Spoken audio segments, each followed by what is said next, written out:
할렐루야. 3월 27일 금요일 매일 성경 묵상 말씀입니다. 오늘 말씀은 요한복음 17장 1절에서 16절의 말씀입니다. 예전에 한 통계 조사에 의하면 한국 개신교 성도는 하루 평균 24분에서 27분 정도 기도하는 것으로 나타났습니다. 이것은 아마 새벽 기도에 참여하는 시간을 모두 합한 시간이 아닌가 이렇게 생각되어지는데요. 새벽 기도에서 성도들이 개인적으로 기도하는 시간은 제가 지금까지 지켜본 바 새벽 기도 주기도문으로 마치잖아요. 마치고 나서 한 5분 내지 10분 아니 10분까지는 안 가는 것 같아요. 한 5분 정도 지나고 나면 거의 다들 집으로 가고 몇몇 분이 안 남으십니다. 다 퇴근들 하십니다. 그 외에도 뭐 식사기도 또 중요한 일을 앞두고 기도 뭐 이런 게 있지만은 과연 여러분들은 하루에 몇 시간 기도하실까요? 저도 좀 부끄럽습니다만은 참 우리가 기도 시간을 좀 늘려야 되겠다 그런 생각이 듭니다. 오늘 말씀은 예수님의 대제사장적 중보기도라고 알려진 요한복음 17장의 말씀입니다. 우리에게 가장 잘 알려진 예수님의 기도 중 하나는 바로 마태복음 6장의 주기도문이라 하는 것이죠. 그런데 예수님의 기도는 요한복음 17장에도 이렇게 나온다는 거예요. 특히 오늘 여기의 이 기도는 예수님께서 죽음을 앞두시고 제자들과 세상에 남겨질 자들을 위해서 하나님 아버지께 당부하는 그 내용인 겁니다. 1절을 보면 예수님께서는 하늘을 우러러 아버지라 부르시며 기도합니다. 하나님과 성도인 우리 관계는 아버지와 아들의 관계이죠. 예수님을 믿는 모든 사람은 하나님의 자녀다라는 새 신분이 되었고 앞서 요한복음 1장에서 영접하는 자 곧 그 이름을 믿는 자들에게는 하나님의 자녀가 되는 권세를 주셨다라고 했습니다. 자녀들은 아무 사람에게나 아버지라고 부르지 않으며 또 아무 상관없는 사람이 단지 아버지라 부른다고 하여 관심을 보일 리도 없습니다. 이 호칭은 자녀들만이 사용하는 것이고 아버지는 그들이 부를 때 언제든지 관심을 보이는 것입니다. 아버지는 자녀들이 구하는 것을 가급적이면 들어주려 하죠. 우리가 아버지 하나님께 기도할 때에 아버지라고 불러야 한 이유도 이와 유사한 겁니다.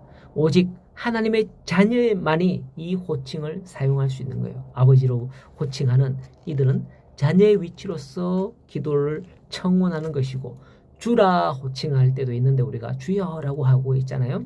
이것은 종의 위치에서 나의 주인이시여 라고 청원하는 기도이죠.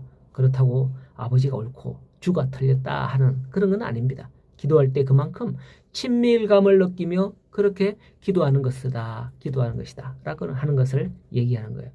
여러분의 아버지께 기도하여 모든 기도에 응답받기를 소원합니다. 5절에 보면 아버지여 창세전에 내가 아버지와 함께 가졌던 영화로서 지금도 아버지와 함께 나를 영화롭게 하옵소서라고 기도하죠. 여기 보면 예수님께서 창세전부터 아버지와 함께 계셨다는 사실을 증거하고 있습니다. 이것은 예수님에 대해 이 세상의 인간으로 태어나 하나님의 아들로 성격되셨다는 어떤 사람의 주장이 터무니없는 거짓말임을 분명히 알 수 있는 겁니다. 요한복음 1장 1절에서도 보면 그분은 태초에 하나님과 함께 계셨으며 1장 3절에도 만물이 다 그로 말미암아 창조되었다라고 했었습니다. 따라서 그들의 생각과 주장은 잘못된 거죠. 예수님은 천사의 존재와 같이 피조된 피조물이 아니라 바로 모든 것을 창조하신 창조주인 것입니다. 다만 잠시 지금 낮아지셔서 이 땅에 오신 것이며 그렇게 하신 것은 우리와 눈높이를 맞추는 것으로 보면 됩니다. 인간 대 인간으로서의 인간의 죄를 대신해 죽으셔서 대속의 길을 가신 것이며 다시 하나님의 능력으로 하늘로 올라가신 것이죠. 그렇게 돌아가시기 전 예수님께서는 세상과 자신과 함께 했던 제자들을 위해서 기도하는 겁니다. 11절에 나는 세상에 더 있지 아니하오나 그들은 세상에 있사옵고 나는 아버지께로 가옵나니 거룩하신 아버지여 내게 주신 아버지의 이름으로 그들을 보존하사 우리와 같이 그들도 하나가 되게 하옵소서라고 기도합니다. 이러한 게 오늘날도 동일해요. 교회가 우리 성도들을 위해서 기도합니다. 성도들의 평안과 안전과 무엇보다도 구원을 위해서 기도합니다. 목사님과 장로님, 권사님들이 새벽 기도에 이렇게 기도하는 것은 마치 예수님을 본받는 그런 기도가 아닐까 생각이 되어져요. 이렇게 모두로 중보 기도할 때 우리의 개인 기도 시간이 길어지는 거예요. 내 기도만 하면 정말 기도할 게 없거든요. 그것도 한두 번이지. 계속적으로 반복적으로 내 기도 그 내용 갖고 기도하기 어렵습니다. 사실 어떤 목사님은 말씀하시더라고요. 나는 새벽 기도할 때 우리 집 골목으로 들어가는 모든 길에 그 있는 상가와 집 하나하나를 이렇게 머릿속으로 연상하면서 마치 보는 듯 생각하며 기도한다라고 하더라고요. 그렇게 기도하다 보니 나는 기도 시간이 너무 부족하다 이렇게 하시더라고요. 그런 말씀을 들어봤습니다. 우리의 기도도 나만을 위한 기도로 그칠 게 아니라 남을 위해, 공동체를 위해, 이웃과 나라를 위해서 기도하는 성도가 될 수 있기를 소원합니다. 오늘도 기도로 아버지와 함께하는 행복한 하루가 되시기를 소원합니다.